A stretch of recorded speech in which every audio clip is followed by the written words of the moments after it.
अस्सलामु अलैकुम वरहमतुल्लाहि वबरकातुहु नहमदुहु व नुसल्ली व नुसल्लिमु अला रसूलिहिल करीम व अला आलिहि व আসহাবিহি আজমাইন। প্রিয় দর্শক, 17 রমাদান বদর দিবস, ঐতিহাসিক বদর যুদ্ধ ইসলামের ইতিহাসে এক গুরুত্বপূর্ণ অধ্যায়। পবিত্র রমজান, একদিকে রোজা অবস্থায় সাহাবা কেরাম যে যুদ্ধ করার মতো কঠিন বিষয়ের দিকে এগিয়েছেন ঈমানি শক্তিতে বলীয়ান হয়ে। অতএব এই বদর সম্পর্কে আল্লাহ তাআলা পবিত্র কোরআনে পাকে বলেছেন, ওয়ালাকাদ নাসারাকুমুল্লাহু বিবদরিন ওয়া আনতুম আযিল্লা, যে আল্লাহ তাআলা তোমাদেরকে বদর প্রান্তরে সাহায্য করেছেন যখন তোমরা দুর্বল ছিলে, কারণ সেখানে সৈন্য সংখ্যা মুসলমানের ছিল খুব অপ্রতুল, অপরদিকে কাফের ছিল তার অন্তত 3 গুণ। 313 জন বীর মুজাহিদ সাহাবা কেরাম এই কঠিন পরিস্থিতিতে, যেখানে সমরাস্ত্রের ছিল প্রচণ্ড অভাব, যোগাযোগ বাহন ছিল খুব নগণ্য, এ অবস্থায় বদর প্রান্তরে সমবেত হয়েছেন 313 জন বীর মুজাহিদ, পরম সম্মানিত সাহাবা কেরাম। সেই বদর যুদ্ধে আল্লাহ রাব্বুল আলামিন সরাসরি ফেরেশতাদেরকে নাজিল করে মুসলমানদেরকে সাহায্য করেছেন। আজকে আমরা যারা বিশ্বের মাঝে মুসলমানরা যেখানে নির্যাতিত, আমাদের যে দুরবস্থা, সেখানে আমাদের চিন্তা করা উচিত যে কেন আমরা আসমানি সাহায্য পাচ্ছি না। নিশ্চয় আসমানি সাহায্য পাওয়ার জন্য যে যোগ্যতা আমাদের মধ্যে থাকা দরকার, যেই বৈশিষ্ট্য আমাদের মধ্যে থাকা দরকার, সেটার যথেষ্ট অনুপস্থিতি আজকে আমাদেরকে আসমানি সাহায্য থেকে বঞ্চিত করছে।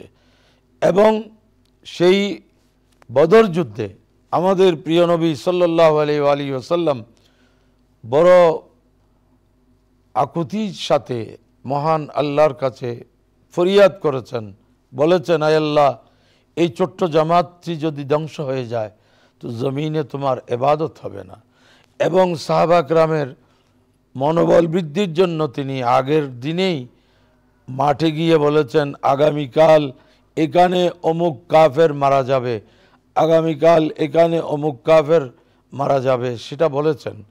এবং সে বলাটা সাহাবা ইকরাম চিহ্নিত করে রেখেছেন। পরবর্তীতে দেখা গেল যে রসুল পাক সাল্লাল্লাহু আলাইহি ওয়াসাল্লাম নাম ধরে যেখানে যার সমাপ্তি ঘটবে জীবনের বলেছেন, যার মৃত্যু অপমৃত্যু হবে বলেছেন, সেটা 1 ইঞ্চিও এদিক সেদিক হয়নি। তো আসুন আমরা সেই ঐতিহাসিক বদর যুদ্ধের প্রেরণাকে লালন করি, সেই সাহাবা একরামের আদর্শে আমরা অনুপ্রাণিত হই, তাহলে অবশ্যই আমরা মহান আল্লাহর সাহায্য লাভে ধন্য হব। চলুন এই বরকতপূর্ণ সময়ে আমরা দোয়া করি। আল্লাহুম্মা আমিন। আল্লাহুম্মা সাল্লি আলা সাইয়্যিদিনা মুহাম্মাদিন ওয়া আলা আলি সাইয়্যিদিনা মুহাম্মাদিন ওয়া বারিক ওয়া সাল্লিম। রব্বুল আলামিন, পরওয়ারদিগার আলম, বদর যুদ্ধের এই পবিত্র দিবসে আল্লাহ তোমার দরবারে হাত তুলেছি।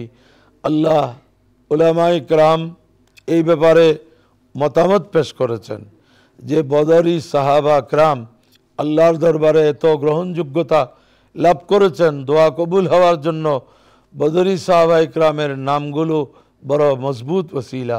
ইয়া আল্লাহ, আজকে আমরা বদরের সেই বীর মুজাহিদ সাহাবা ইকরামের ওসিলা দিয়ে তোমার দরবারে প্রার্থনা করছি, আমাদের জীবনের গুনাহ মাফ করে দাও, আমাদের ঈমানি শক্তিকে আল্লাহ তুমি আরও বলিয়ান করে দাও। আল্লাহ, তুমি আমাদেরকে ঈমান আমলে সমৃদ্ধ করো। রব্বুল আলামিন, আয় আল্লাহ, মুসলিম উম্মার উপর তুমি খাস রহমত নাজিল করো। মুসলমানের সন্তানদেরকে ঈমান আকীদা আমলে উজ্জীবিত হওয়ার তৌফিক দান করো। রব্বুল আলামিন, আমরা তোমার দরবারে ভিখারি বেশে হাত তুলেছি, তুমি রহমত না করলে আমরা কোথায় যাব? তোমার রহমতের আশ্রয় ছাড়া আমাদের জন্য দ্বিতীয় কোনো স্থান নেই।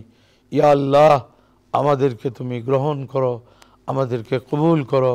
বেজুদে সুবহানা রব্বিকা রব্বিল ইজ্জাতি আম্মা ইয়াসিফুন ওয়া সালামুন আলাল মুরসালিন ওয়ালহামদুলিল্লাহি রাব্বিল আলামিন বিরহমাতিকা ইয়া আরহামার রাহিমিন।